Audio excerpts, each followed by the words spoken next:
YouTube, this is Ronnie again. I'm kind of in an interesting mood. Anyways, we're trying to do this recording, and so we're gonna try this again. So, hope you guys are doing well, having a blessed day, and I'm just gonna try to get straight into it. Um, the video I decided to do today was for the movie Invasion of the Body Snatchers, which came out in 1978. And it was starring Donald Sutherland, Brooke Adams, and Jeff Goldblum. And the movie is about a... Best way to describe it is San Francisco gets taken over by some seeds that are planted from a life form that comes from another planet and basically turns into flowers, which actually ends up taking over the humans one person at a time. That's the best way to describe it.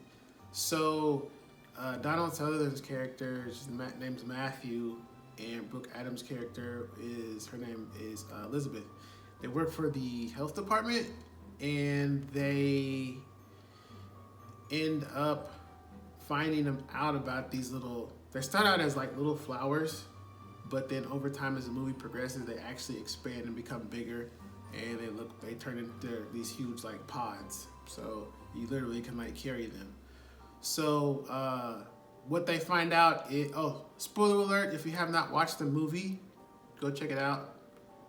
Invasion of the Body Snatchers. There's a few versions of it, but it's the 1978 version that I'm going by. So check that out if you get a chance. It is a pretty good movie. Sci-fi horror anyway.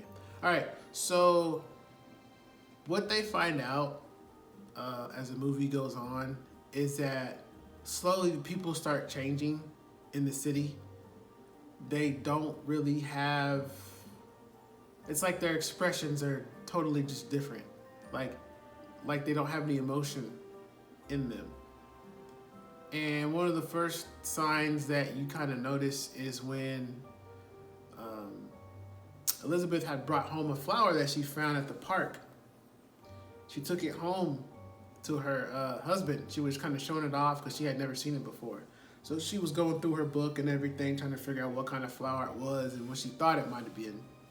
So she basically put it in a glass of water and put it on his nightstand and went to bed. Well, while they were sleeping, you actually see the flower starting to like grow in the water overnight. So when she wakes up in the morning and go to work, he's already fully dressed in his suit and he's sweeping the floor next to the bed where it looks like the glass might have fell off of the nightstand. So he's sweeping it up. Well, she's trying to talk to him, and he says, if anything. Only thing he really said was like, just cleaning up this glass. And then he gets up, walks out of the room. She says his name like 5 times, and he doesn't respond back at all. Now, I don't know too many people in a relationship where like if a person says your name at least twice, you don't say anything back, there's a problem there, Not to mention, you're probably going to get in a fight too, so a lover's quarrel or whatever you want to call it. But he just walks out of the room, walks out of the house, goes down to the garbage man and dumps whatever trash was in the garbage can. And he's just standing there like for like a good probably like 20 seconds watching the garbage man crush the stuff. Anyway, she goes to work, talks to her coworker Matthew and tells him, something's wrong with Jeffrey. He's just not being himself. And, Matthew was like kind of laughs it off. He's like, oh, he's just being Jeffrey. That's all he's doing, no big deal. So she's like, I don't know. She's like, I never seen him like this before. So the next day, later on that night, they were supposed to actually go on a trip. And he said, I got to run back out. But how he says it is, he's like, sorry. And she's like, well, wait a minute. I thought we were going to go watch the basketball game. He said, I sold my tickets. I got to go. Work's calling. So he literally just leaves, But it was like how he did it. So, of course, instantly she's thinking, oh, he's probably sleeping with somebody or having an affair. So she decides to follow him the next day, and she follows him all day long. And then she sees him meeting all these people, and she even admits it was people that she had never seen before, but it was in the manner that they were meeting with each other. They would meet in pairs, they would meet in groups, individually, but it was like all day long, and it was like all over the city. And she did say something, they were exchanging things where it looked like some kind of big plant or something. Didn't think anything of it at the time. So Matthew suggests that, you're probably just overreacting. Let's meet my friend. He's a psychiatrist, He'll probably be able to help you out. He's doing a book signing tonight. We'll go there. So they go to the book signing, which is at this bookstore, and the place is packed. There's people all from everywhere.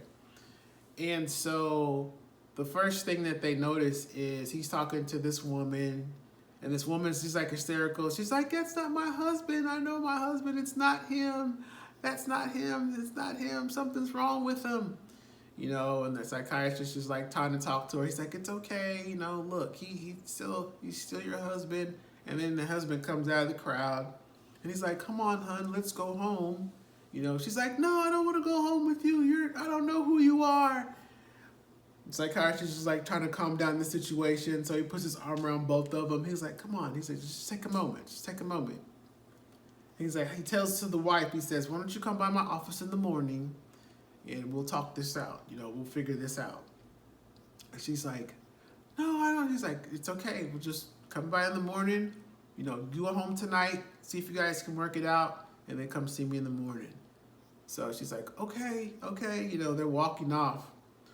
Well, Elizabeth runs over to the woman, and she says to her, she's like, "Hey, I believe you. I believe what you said. I know what you're talking about." So then the husband, he grabs his, gets his wife, he doesn't grab her, but gets his wife, and they leave the bookstore. So Matthew introduces Elizabeth to the psychiatrist, and the psychiatrist is basically saying like, "No," he said, "I don't think there's anything wrong with your, marriage. You're probably just having an issue. You can work it out. I'll help you." So they had met a friend at the bookstore, and his name was Jack, and I don't even know what Jack's position was in the movie. Anyways, they meet up with him, and later on, Jack goes to see his wife, who ends up, she works at some kind of like, I guess you call it like a therapy spa, where they do mud baths. So he goes there to see his wife, and he's just gonna go relax. So at some point, the wife checks on him and checks on the other clients, and this is where you first see like the replication take place. So one of the guys that was there, he was reading a book. Now, what I noticed was like how he's reading the book, the mud and stuff in it just plopping up all over the place. How are you gonna read your book if you're getting mud all over it? Anyways, he's in there, and you watch him later. They show him a couple of times, and one of the last times they show him, he's just sitting there, and she's like, Nancy's like talking to him, like, "Hey, how was your, spa?" He's like, "It was really good. It was very nice." And so then he makes this suggestion, he's like, "Have you read this? Some kind of book?" And she's like, "Oh, yeah, I actually have." And she's like, "There's another one actually that you should check out too." And he's just like, "Yes, you need to read this book again. It's very insightful." Just robotic. It's just weird. And I was just like, huh. So she doesn't think anything of it. She's just thinking, like, oh, he's really excited about the book. Anyways, walks him out. And so Nancy's checking on the other clients and make sure everything's okay. And she goes to check on Jack. And one of the tables or whatever has like a, somebody laying down on it with a sheet over it. She pulls the sheet back, and it's just, I don't know, the best way to describe it was like some kind of shriveled up looking mannequin or something, whatever you want to call it. And she just starts screaming. Jack pops up. He's like, what? What in the world? And so his nose is like bleeding. And so she calls up, they call up Matthew, and Matthew comes down there and sees it. He thinks it's some kind of a joke. And she's like, no, you don't understand. That's not. And so